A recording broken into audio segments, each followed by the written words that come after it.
Audio Jungle.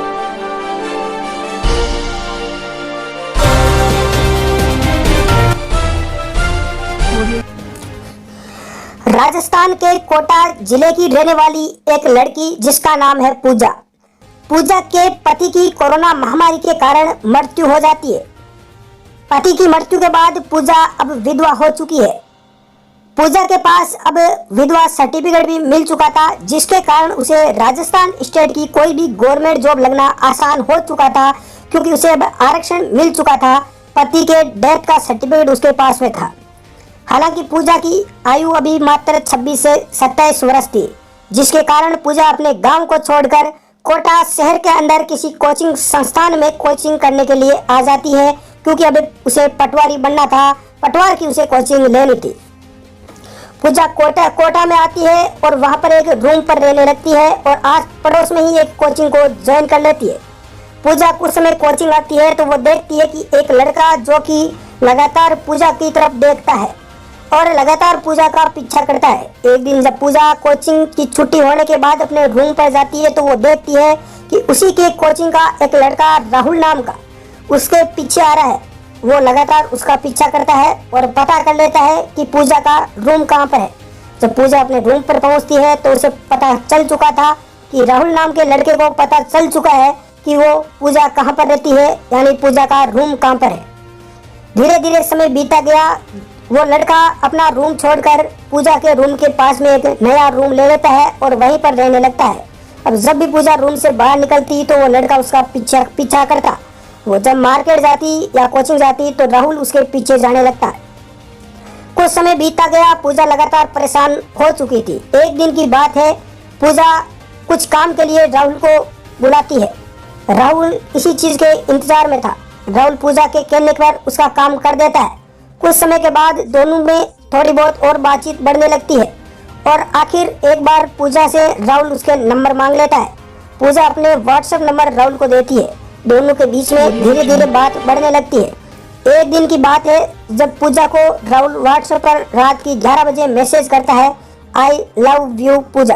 पूजा इस message को देखकर दंग रह जाती है। वो एक बार राहुल को मना कर देती है कि मैं ऑलरेडी विधवा हूँ, मैं ऐसा नहीं कर सकती। हालांकि राहुल बोलता है कि अब तुम्हारा हस्बैंड की एक्सपायर हो चुके हैं, अब तुम्हारा है ही कौन मेरे अलावा। कुछ कहने के बाद 2-4 दिन बाद पूजा राहुल को हाँ कर देती है और लव यू टू बोल देती है। राहुल को अब खुशी के मारे पागल हो चुका था। वो इस खुशी में अपने दोस्तों को पार्टी भी देता है। एक दिन की बात है जब पूजा की दोस्त अपने गांव जा चुकी थी तो रूम पर पूजा अकेली थी। इसी का फायदा उठाता है और राहुल उसके रूम पर आ जाता है। राहुल आता है तो देखता है कि पूजा उसके लिए पहले से चाय बना रही थी, तो वो पूजा को पीछे से कसकर पकड़ लेता है।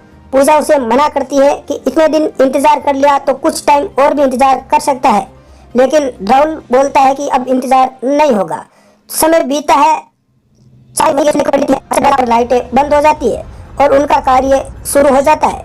अब यहाँ पर पूजा का रूम राहुल के लिए ठुकाई का अड्डा बन चुका था। जब भी राहुल का मन होता या पूजा का मन होता तो वो उसके रूम पर आते और लगातार उनके बीच में ठुकाई का सिलसिला चलता रहा। समय बीतता गया।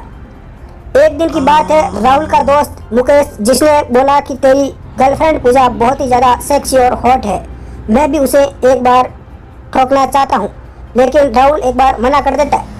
राहुल मुकेश को मना कर देता है कि पूजा ऐसी लड़की नहीं है, वो मेरे हाथ से भी चली जाएगी। लेकिन जब पूजा को राहुल पूछता है तो पूजा भी मना कर देती है। धीरे धीरे एक दिन की बात है, टाइम गुजरता गया। राहुल रात की 9 बजे अचानक पूजा के रूम पर पहुंचता है तो वो देखता है तो दंग रह जाता है कि उसका मित्र मुकेश पहले से ही पूजा के साथ में सोया हुआ है और उसकी पीछे से ठुकाई कर रहा है। यह देखकर उसके होश उड़ जाते हैं कि तुम ये क्या कर रहे हो। तो पूजा बोलती है कि राहुल तुम बहुत लेट मिले, इससे पहले ही मुकेश मेरी प्यास बुझा रहा था, तुम मेरे से बहुत लेट मिले।